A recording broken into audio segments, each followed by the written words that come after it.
सम्राट चौधरी यांची कारकीर्द कशी राहिली आहे त्यावर एक नजर टाकूया। ते बिहारचे उपमुख्यमंत्री आणि गृहमंत्री आहेत।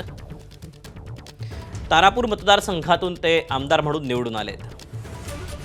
2 वेळा परबत्ता मतदारसंघातूनही त्यांनी आमदारकी भूषवली आहे। 2 वेळा विधान परिषद सदस्य राहिलेत। माजी मंत्री शकुनी चौधरींचे ते पुत्र। मुख्यमंत्री राबडी देवींच्या सरकारमध्येही मंत्री होते।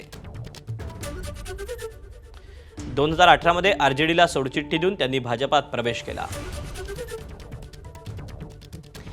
एनडीए सरकारच्या काळात पंचायत राज्यमंत्री म्हणूनही त्यांनी जबाबदारी सांभाळली आहे।